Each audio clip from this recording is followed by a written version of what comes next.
We're rolling. So, can you tell me briefly about Darwin, the man? You know, what kind of character he was, and how in tune he was with, you know, with nature on that trip on the Beagle. Well, see, I'll try to give you just a touch of the traditional Darwin, and then I'll give you the rest of Darwin, the rest of Darwin's story and theory as I've unearthed. The traditional Darwin that we've heard over and over and over again, they did it in the film Creation, where he goes off on the Beagle, and I mean Beagle, not Bagel, and he has this revelation that transforms him from a young prospective minister to a man of science, prospective man of science, comes back, and then it's the episode of his 18 years working on the theory of evolution, and it's nearly upstaged by Wallace, and what socks in out of that, the thing that gets me about the original Darwin story, what socks in to me as a psychologist and a system scientist and in a way a historian, is that what socks in is that this is the Darwin, here is this nice, genial, nice, lovable fellow that everybody loves, but he's come up with this horrible theory of survival of the fittest. And here is this, it's used by the industrialists to justify rapacious practices and so on, and along come the neo-Darwinians, topped off by who I call the super neos, who include Richard Dawkins and Trivers and Hamilton and that group, evolutionary psychologists. And what they're getting across is selfish genes. First it's survival of the fittest, and then it's selfish genes. So here's this weird situation where here's this wonderful, loving guy who has been transformed into this icon, this handy monster for a highly competitive, highly, in a sense, fundamentally antisocial thing, rooted in the bulk of people's minds.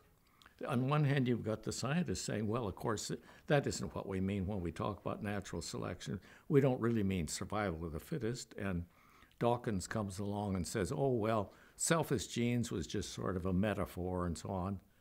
But it sinks into the popular mind, and we're left with this mindset that in my own work, I've linked it as a system scientist to all this devastation, environmental devastation, the widening gap between the rich and the poor and all that sort of thing.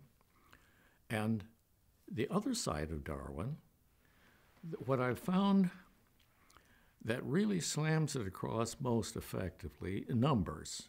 People, you know, you can write volumes and until you put in the numbers, the statistics, then they say, oh, well, this must be truth.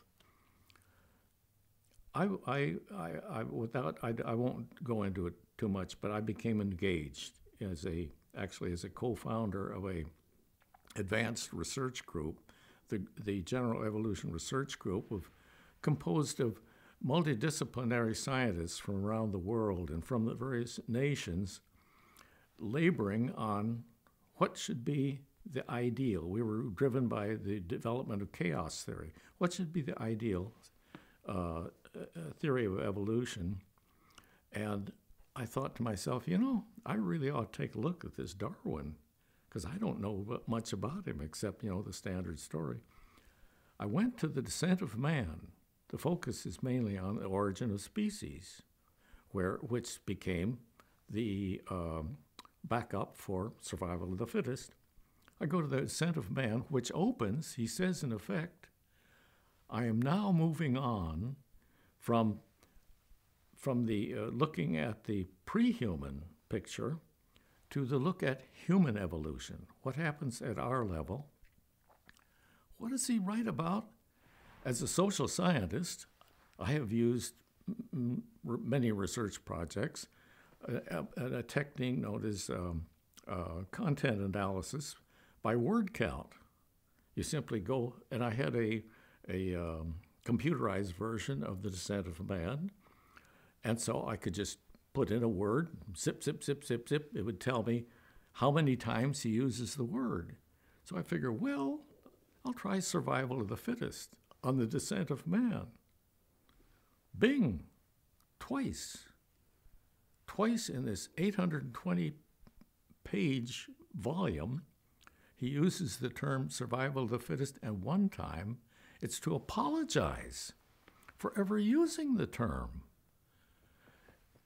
So I think, now what in the deuce is what is the most handy opposite to the survival of the fittest thing? I think, well, love. I'll try the word love. Bing, bing, bing, bing, bing, bing, bing. 95 times Darwin is writing about love in this basic book for him on human evolution. And there's one entry in the index, love, 95 times in the text. So I thought, hey, there's something going on here. I thought next I'll try, since he keeps bringing up, there's something about the moral sense. He keeps hitting on the moral sense. So I run a word count on moral sense, anything to do with moral. He's writing 92 times about the moral sense in this book on human evolution. And this then opened my eyes to, I did competition, which you mentioned as an interest of yours. I did competition. 9 times he writes about competition, but he writes twice as much, 18 times, about what we call cooperation today. In his time, he called it mutual aid, mutual protection, mutual defense, mutual process, mutual affinities. With all these, his book is loaded with all these instances of the togetherness and the working together of all these species on up to including us. It's overpowering what has been ignored for 150 years. And all along the way, there have been certain scholars that have perceived this lack, this missing thing in the theory of evolution.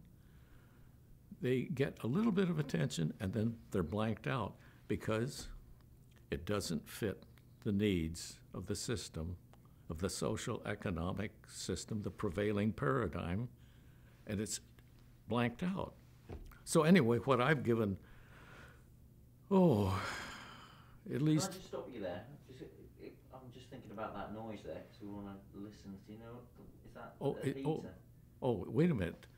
It was quiet, and then it's gone. Oh, that's the heater going on. I'll tell you, if you go up, and there's a thermostat right up there, just turn it clear down,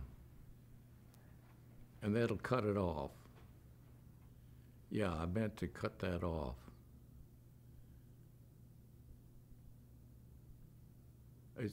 It'll take a minute, so, and then it'll drop off if you turn it clear down to the left, as far as it'll go. But anyway, just to finish up, that's what I've given 12 years of my life to try to get this across. I've written 5 or 6 books now. This one is the key book, Darwin's Lost Theory, that's out there. It's available worldwide on all the online booksellers, and it's picked up here and there. And there are a number of scientists that write rave reviews about it, but still, it's uphill all the way with trying to get across the other part of Darwin. And that's sort of the short version. When you look out there, though, I mean, we are cooperating, aren't we? What's that? It does look, there's there's not that much war and aggression in the in human society. I mean, Wait, how's it hanging together? wait, you cover your mouth. How's it hanging together? Society. How's society hanging together? Society is hanging together exactly according to the forces that Darwin identified as, in a sense, the prime driver of human evolution. It's hanging together. It sounds odd in our day in our country of people like Newt Gingrich and Rush Limbaugh and your British ruffians and villains. But Darwin's main conclusion was that it was the moral sense that keeps driving us forward.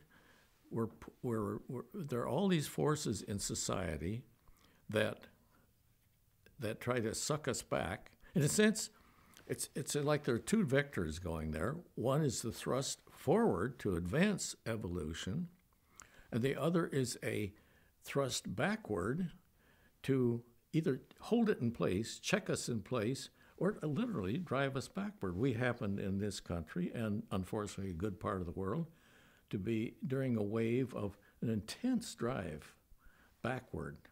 It's a complex phenomenon, but it's there. But Darwin's contention was what drives us forward are, as a matter of fact, let me give you a direct quote that relates to this, because this is one of the, let me find it here.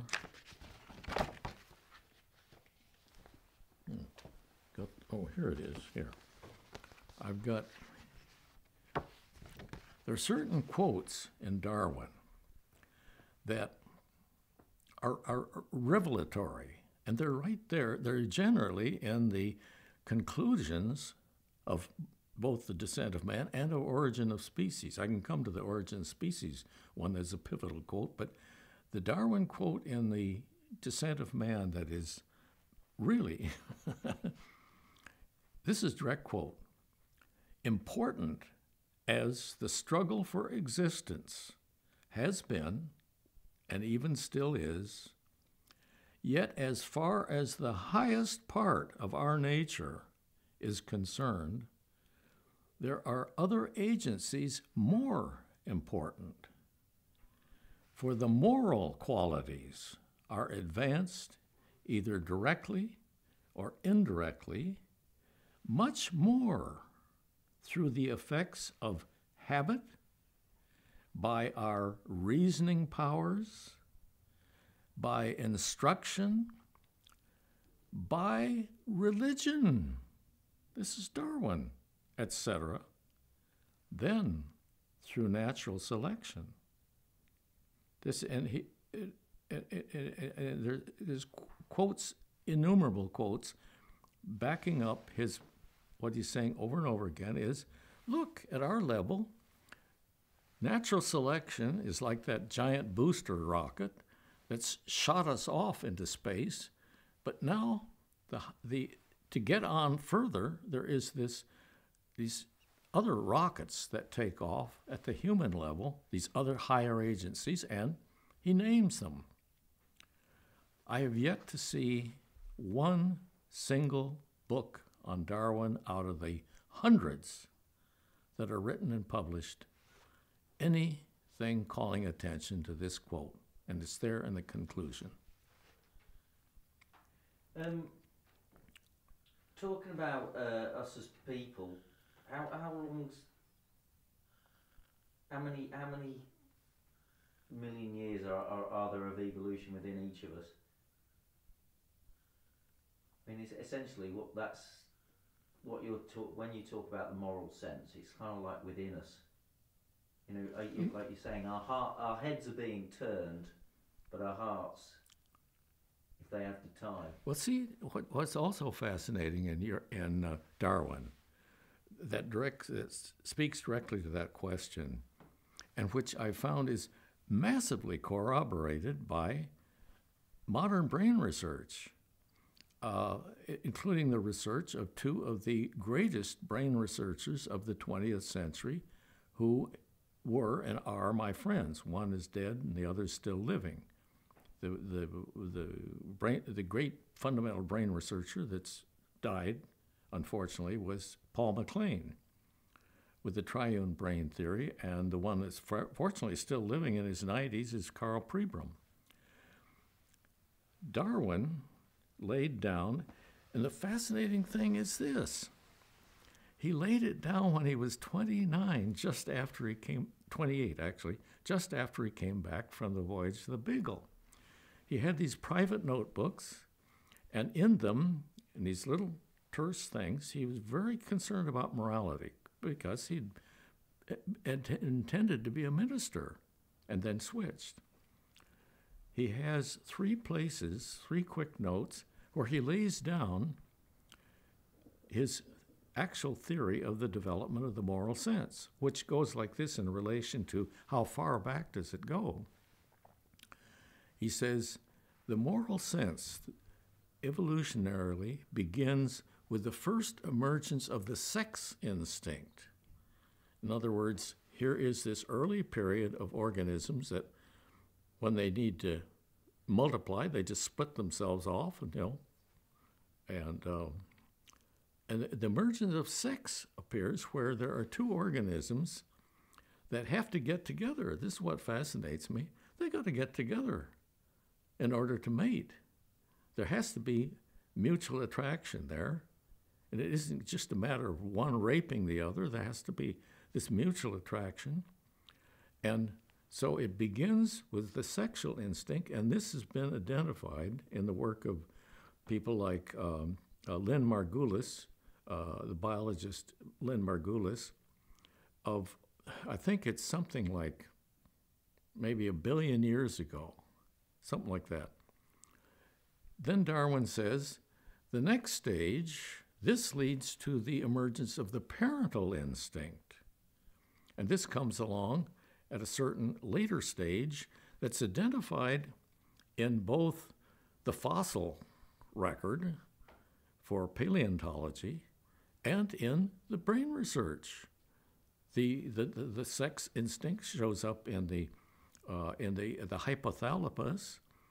You go on to the emergence of the parental instinct. This shows there are 3 levels in the what's known as the limbic system, and there are 3 levels. This shows up in the early level of the limbic system, and it shows up in evolution in the emergence of the higher reptiles. There are all these movies showing these reptiles with their little kitties and hovering over the nest and so on. The parental instinct shows up. Then he says what leads next, and this comes across most dramatically with the development of the mammals, is the social instinct. And here's the great spread of togetherness. And then beyond that, there is the emergence of the capacity for emotion, and then the capacity for reason, most dramatically evident at our level, but precursor in the so-called animal kingdom. I got in touch with Paul MacLean, showed him the correspondent, and he says, this just blows my mind. It's exactly, his books show exactly this progression in the development of the brain. We've got in our brains all these stages, and the net effect is, when you put it all together, is that this is what we got going for us at the human level of evolution. We have, let's say, 1 billion years that all started back with the first emergence of sex. And this was the insight that Freud saw. He didn't have the data for putting it together this way. But this is what is so fascinating to me, is that here sex has been made into such a bad thing, you know, during one phase of religion and so on, and it was supposed to be dirty and you don't touch it and so on. Certainly it's degraded here and there, but it was out of this early sexual drive that the moral drive emerged, that is, if you put it all together, the prime driver of evolution at the human level.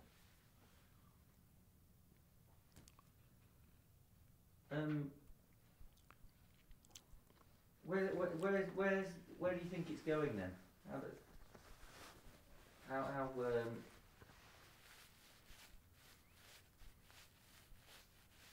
What do you think the future holds? What should it have held? What does the future hold? What should it have held? You've said that it's being, our heads are being turned. Is evolution about progression? Is it a heartless march forward? Yes, yeah. See, we've gone through this weird period of evolution before the rise of science, which was necessary. Darwin's early theory was necessary for the overthrow of the stranglehold that religion had on science and on moving ahead, you know. There was a whole process of the burning of Giordano Bruno and all the repression of any attempt to expand the mind and understand what the world was about.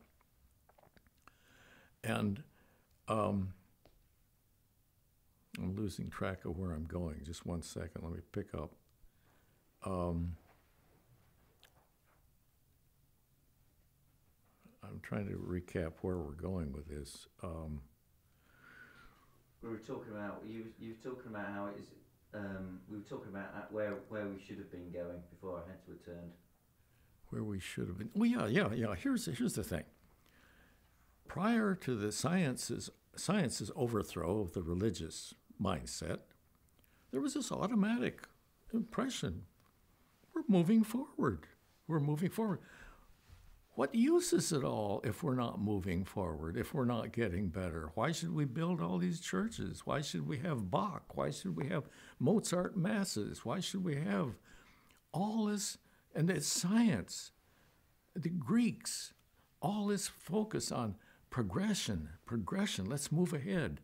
Along comes this wave of regressive science, the regressive aspect of science, where the idea among all these biologists primarily who profess to be evolutionary theorists was there is no such thing as progress. There is no pattern. It's all chance. It's all random movement here and there and so forth. And it's just this giant shuffle. It's this giant pinball game and so on. And you know, they've aped it as we're nothing more than 98 cents worth of chemicals in the end. There was this tendency to say, there's no progress.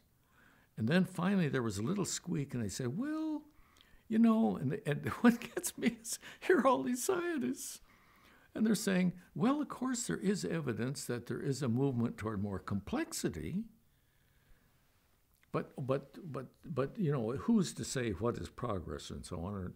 And also what they're dropping out of science is what is right and what is wrong. The whole thing about morality, oh well, that's philosophy. That's just old hat philosophy, and that's just old hat religion. And we're looking at this cleanly and scientifically and empirically and so on. No, there's nothing such as progress. Darwin says, yes. He points toward the future. He says things are going to get better and better over time, and people will get better and better, and we'll live more harmoniously and have a better time on Earth, in effect. That doesn't fit the growing paradigm. Not at all. So that part of Darwin is shoved off. Well, of course, now we're entering this new phase. They try to downgrade it, downplay it, exclude it. They say, oh, this is nothing but New Age spirituality, all this stuff about, the age of Aquarius and all this stuff that is going to move us forward and so forth. And yet there is this powerful need within humanity to reconnect. I think we're moving into an ascent. Earlier there was an age of faith, then there was the age of enlightenment that chucked a lot of the delusion and ignorance of the age of faith. And now we're moving into this new age where science and progressive religion, in sharp contrast with regressive science and regressive religion, progressive science and progressive religion are moving toward rapprochement, working towards some partnership that is morally oriented. And also what gets me is only now are they beginning to show signs out of the publishing world of a recognition that maybe the reason that things are in a mess, maybe the reason that we're ruining the planet, maybe the reason that the rich are getting richer and the poor are getting poorer, maybe the continuing domination of the men over women, maybe this has something to do with morality. And so you've got psychologists like George Lakoff emerging, writes moral politics. You've got columnists like Paul Krugman and Robert Reich writing of the morality of things. This is beginning to become a new theme, and what excites me is it is that moral sensitivity, moral evolution, moral transformation that the bulk of my still unpublished work is yet to be published, and I'm building a website to move it on out there, because we're moving into this time when there is this recognition that we either become we more rapidly gain moral sensitivity, we more rapidly move ahead in moral evolution, and through whatever ways we can jack up the process with a bit here of moral transformation, we're doomed. We're not going to make it unless we go with this new wave. Is there any point being bothered if you think of progress when we're all comfortable enough? When people have fed, when they're going to survive, isn't it? Is there a comfort level? We're going to survive, aren't we? Our children survive. Is that just because of the mechanisms of the Western world? Is there a need for us to push forward in that sense? Haven't we all got it quite comfortable? Yeah. That's a very important point. And we're going to survive. A certain number of us are going to survive, and the so-called 1% that there's this tremendous focus, very needed focus on the 99% versus the 1%. That's the game for the 1%. We're going to survive. All the rest of these people, too bad if they go under, so on, but that's the breaks. We're going to survive. The human race, our species, is going to survive, but the fundamental question is the quality of life.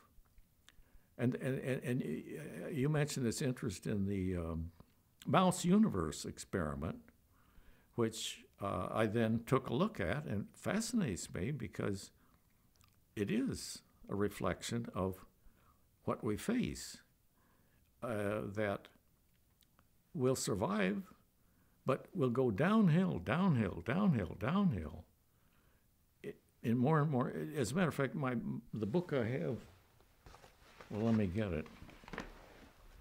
The book I've just completed.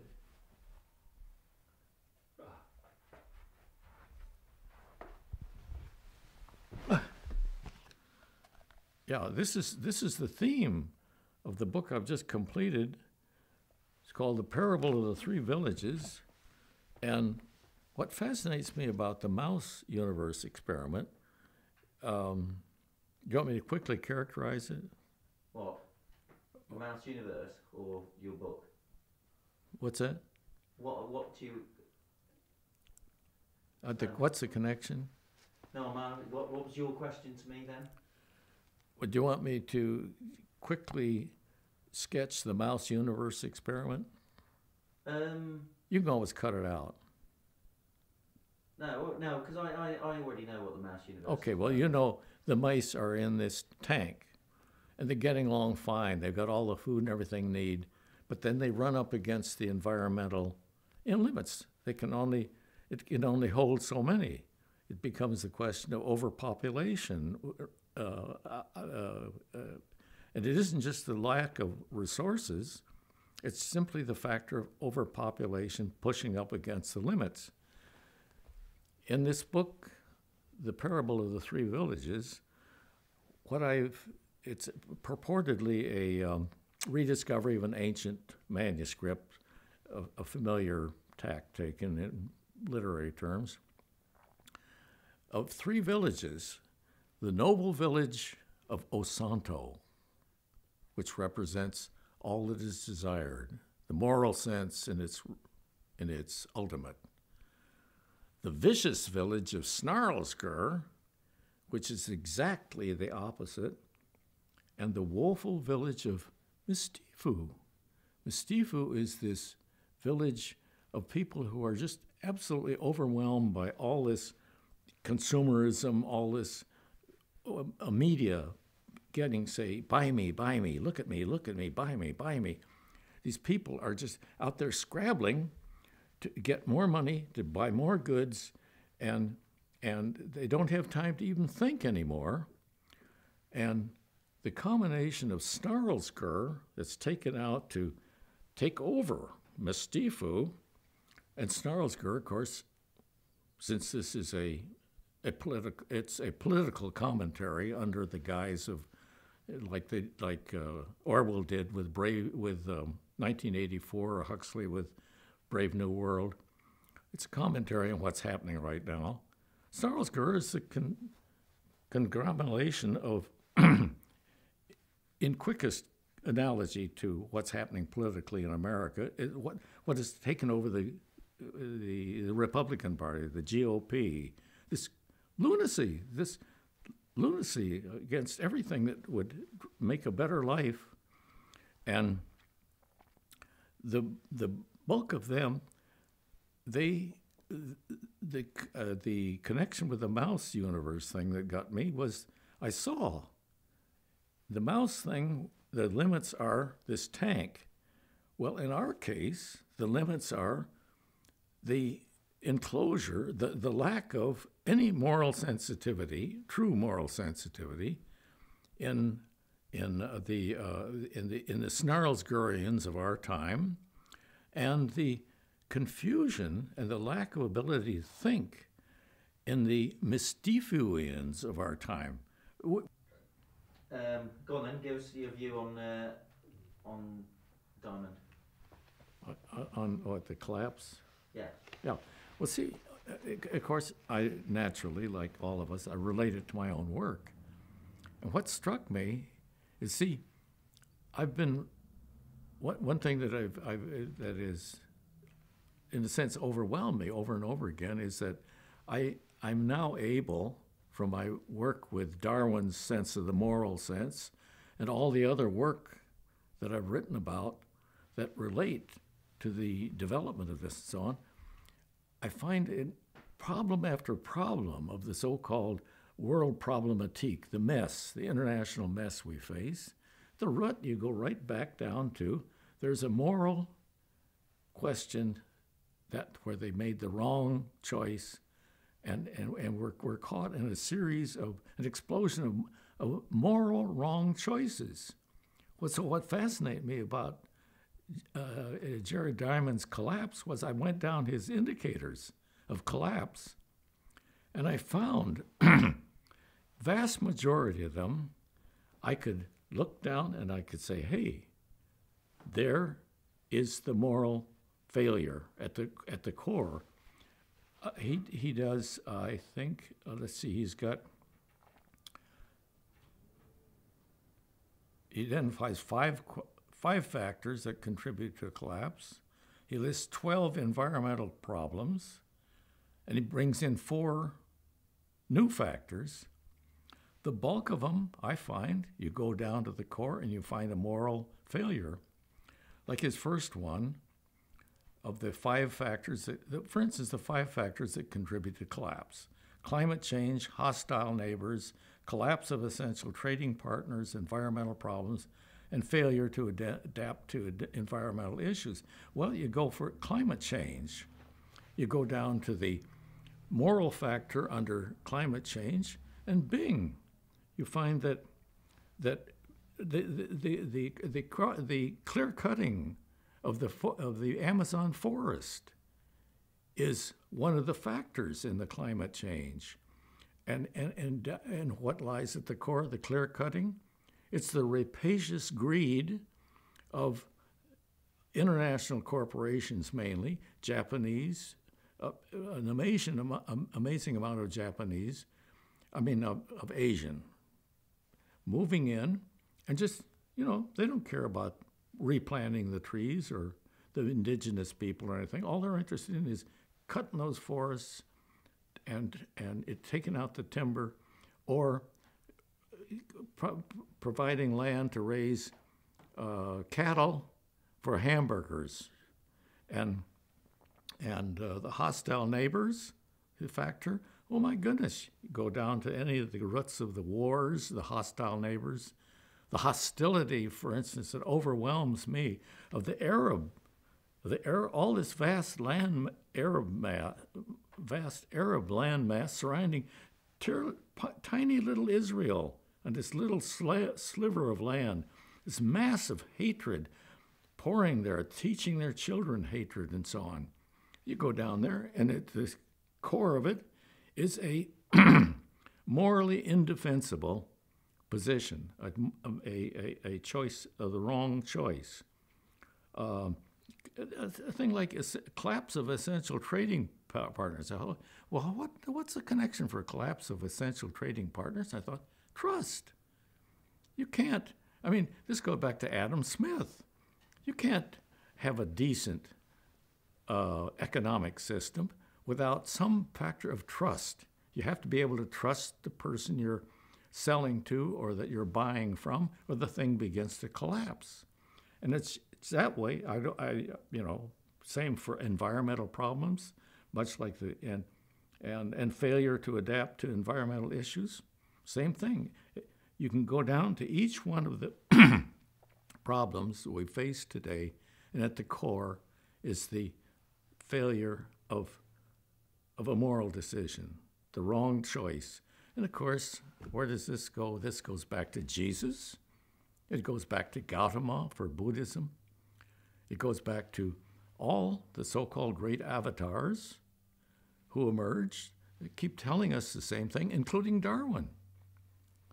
They were telling us over and over again, look, folks, if you want to live happy lives, fulfilling lives, if you want to see a better world for your children, your grandchildren, if you want to see our species make it on a lovely, beautiful, wonderful planet rather than a dead planet like Mars in the end, you got to get right with moral sensitivity.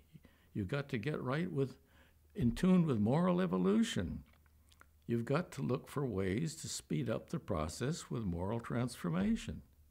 So anyway, that's. I was very glad to have that exercise with collapse.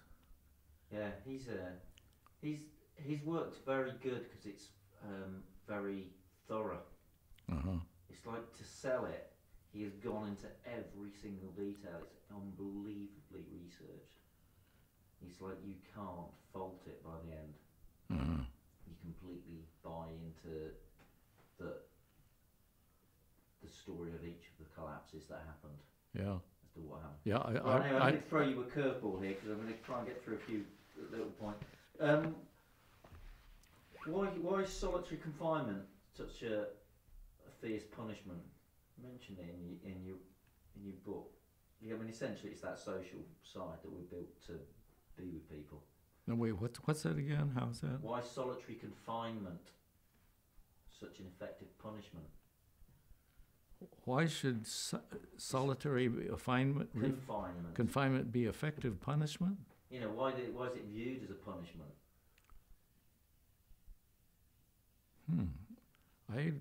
I can't see a connection with. All right. Well, it's more that it's more that you know it's about people having to be with people. I mean, we're built as social creatures, so that's what you take away. You take away the core of what makes you human. Oh yeah. No, that's you stated the point. That's. I know. I was trying to get you to say that. No, I could cite you all kinds of studies out of the psychological literature. You know, it's just on and on. It's that support that feeling, and including Darwin. This is what Darwin was saying over and over again.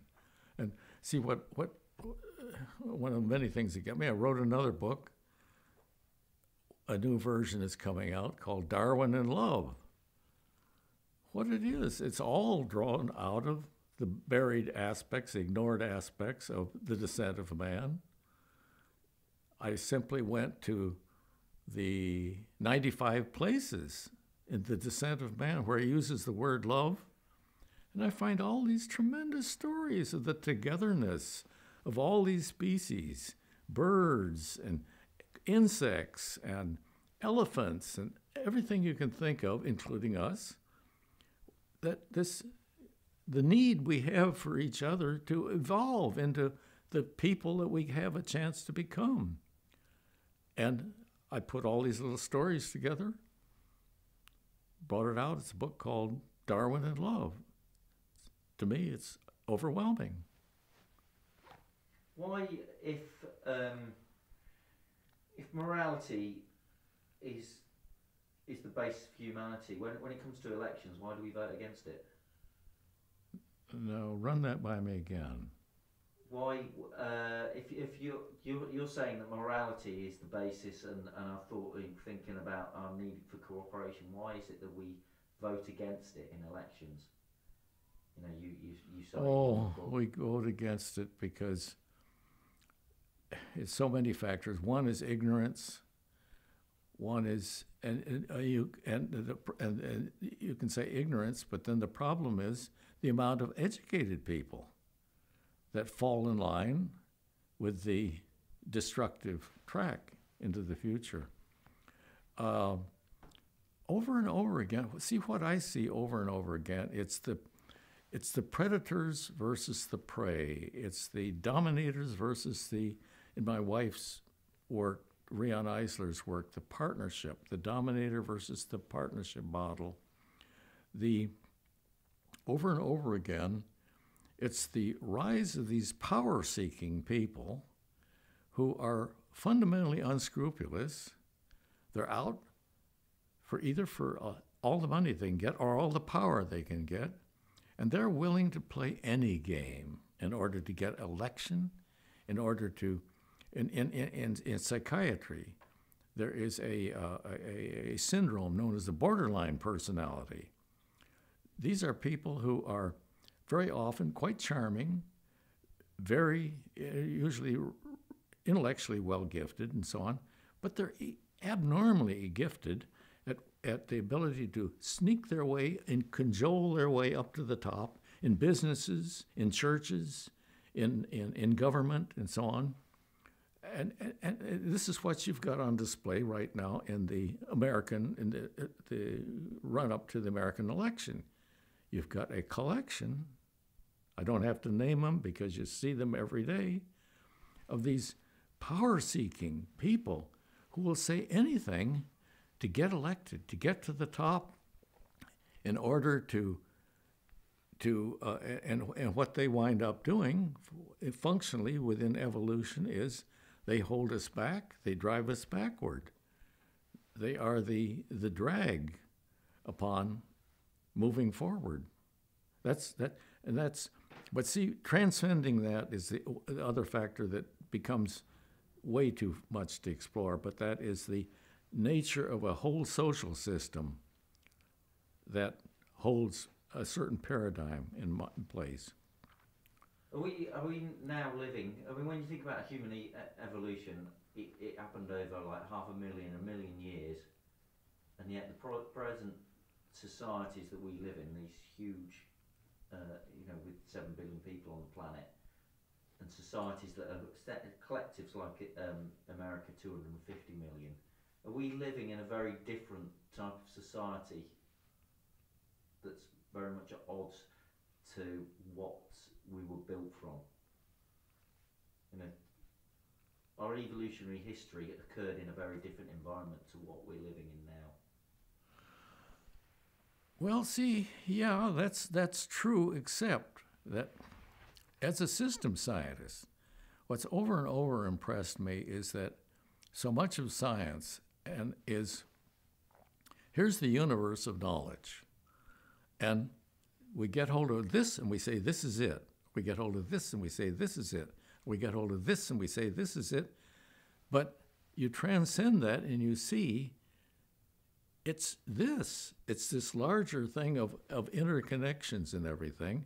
And the idea that there are certain books and certain people who made hay with the idea that we're conditioned by our early evolution, and they show, the evolutionary psychologists and the sociobiologists, this is one of their games, to say, well, the selfishness, we're basically driven by selfishness. This is one of the things I have many a bone to pick with Richard Dawkins, that bunch. They insist that we're basically selfish, and they'll grant us altruism, but it's always selfish-driven. It's to benefit our kin, or to gain something out of that person. If they're nice to them, they'll be nice to me, and so on. It's always basically selfishness. And yet what Darwin shows is it changes. Selfishness is a certain earlier developmental phase that gives way. This happens in middle age with people. This happens all the time. Saul of Tarsus becomes Paul. There's this transformative factor where you move on to a higher thing. In Maslowian terms, it's the difference between the defense level and the growth level and the metamotivational level. There is this working in us that, again, I've forgotten where I'm going. Let's see now. Talk about selfishness. No, but you ask a more fundamental question. It was. Let me go back. Oh no, I know. It was. Yeah, I know. I know. The problem is not that we are simply the product of our earliest thing. We're the product of all these stages. We got all this stuff working in us, and the overall pattern.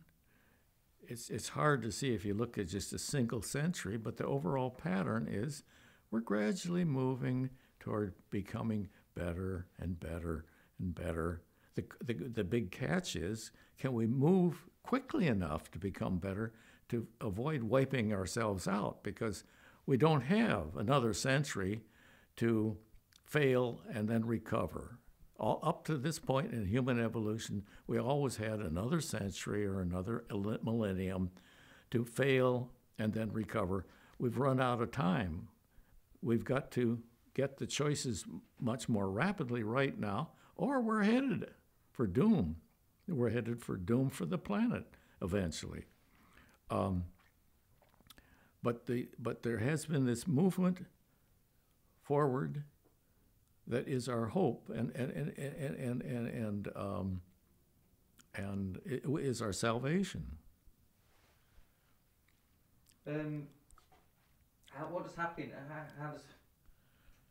What role does happiness have in all of this? Is it a fickle guide? Happiness is of course, that's a big one that they've wrestled with, and there's been a lot of attention See, I'm developing a measure of evolution, a basic measure I've identified out of the work of many people I've worked with, 15 levels that define evolution. I've developed a measure for measuring evolution on all those levels. And we have this, again, I lost where I'm going. Happiness. Over and over again, my measure, and see, here's the thing. My measure is only one of a mass. One of the great untold stories of our time, for science, is the emergence all over the planet of these measures of global well-being. They're emerging out of the UN. They're emerging out of Australia. They're emerging out of UK. They're emerging out of cities like Seattle, Phoenix, Arizona, so on. There is a vast number of people animated to measure what is global well-being, which is a way of saying happiness. And there's been a lot of attention on Bhutan and the fascinating story of the young king of Bhutan, who developed this measure of gross national happiness, as opposed to the measure that the bulk of economists, including my wife, have shown is just a bad measure. The gross national product, the famous GNP, what a checkmating, holding back, regressive measure it is. There's this drive to measure what does bring us happiness. It's a very powerful movement. And what I find through my own measure is, for me, evidence that part of it, a great part of it, is this feeling of doing good in the world, of having meaning in the world. See, look at what they found in so many studies is they figure, well, the poor people are going to be unhappy, so they go in a poor region. And here are people who are just getting by. For instance, one of the things I've started doing, there is a Sunday morning service for the homeless on Monterey Beach, and I've started going to it. And what comes across to me so powerfully, here are these people who are homeless. They're camped out in little nooks here and there. They need shoes, they need food, they need, and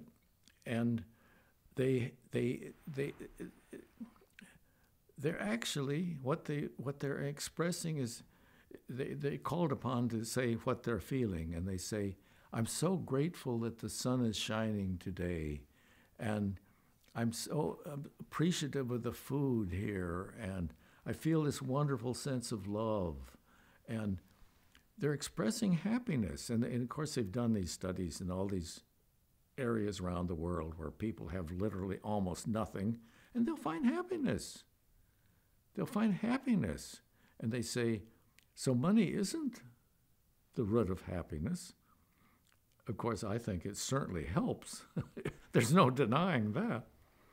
But happiness is just that feeling of having a sense of meaning, a sense of someone caring for you somewhere, and also a sense of just thankfulness, gratitude for the glorious gift of life. This is to me true happiness. This is why, for instance, to me, Is society going too fast for us to appreciate that? What's that? Is society moving too fast? Oh yes, yeah. We're inundated with all this stuff that diverts us from the. I guess that's one of the things that's come across to me with the homeless people. They've had so much, they lack so much. They're driven to seek the fundamentals, and they have this deep spiritual sense, and basically it's gratitude. And of course, this is why one of the sayings of Jesus has meant so much to me over the years. He says, I've come to bring a more abundant life. My gosh, You know, when you look at what we've been given, the planet, the wonder of people, the wonder of music, it's, you know, it's overwhelming. Do you like Maslow's representation, that hierarchy of needs? Oh yes, it's a beauty. It has so much application because it covers the gamut. There is this defense level. We all have it. It's the level of fear. It's the survival of the fittest level. It's the, you know, we got to have more military. We're surrounded by enemies, and we've got to have more money to protect ourselves, and so on. There's this defense level, and you got to take it into consideration. You can't just say, "Oh, we're going to be good," you know. You got to take it into consideration. But then he says, with maturation, and this is the key to it all, maturation. With maturation, you move on to the growth level, where you open yourself up to other people, other people's needs, the vast panoply of creativity before us, and then he went on by saying, and beyond the growth level, there is this metamotivational level, where you get into the spiritual element, where there is this sense of wonder at there's something beyond us that we need to connect up to. And here's my guess as to how we connect up. And you get all these religions saying, well, there's Jesus, well, there's God, well, there's Buddha, well, there's Wicca. All these guesses as to what the heck is going on out there that gives us meaning, rather than leaving us as just 98 cents worth of chemicals, you know, that sort of thing. What would Darwin think if he was parachuted into modern life? Oh, he would be on one hand. Could you? I'm not going to use my question in the film, so maybe you could incorporate. What's that? I'm not going to use my question in any film that we make. So if you can include my question in your answer, in your response. Okay. So you include Darwin. What Darwin would say if he came? Well, actually, oddly enough, that's exactly how I open this book. Shall I read you the passage? No. Okay, I'll just summarize. We've only got like 2 minutes, so you've okay. got 2 minutes, quick. Okay. On what Darwin would think. Darwin, on one hand, would be fascinated by all the discoveries in science and this and that and so forth, but he would be absolutely appalled. Just go to the jungles of Brazil. Here he was, in his early 20s, on the voyage of the Beagle. He goes through the jungles of Brazil. He writes about him in The Voyage of the Beagle, a fantastic book. And now, of course, they're billed as the lungs of the planet, the lungs of the planet.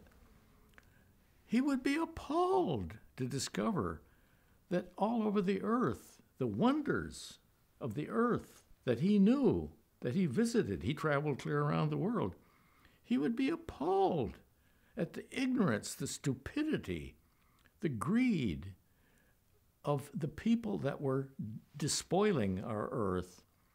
And he would be absolutely disgusted by the use made of him. He would say in effect what he wrote of, he feared. He would say in effect, they have made of me a monster. They've made of me their icon. They've made of me the survival of the fittest, selfish genes monster, when that is absolutely contrary, completely contrary to what I saw and what I wrote of and what I gave my life for. That's just a little of what he would feel. He was quite hurt, wasn't he, after Origin? He was fearful of publishing Descent, wasn't he, Darwin? He was fearful of what? Of publishing Descent of Man. Yeah, because he knew this is this is an articulation of a fundamental break with the past. This is saying, look, he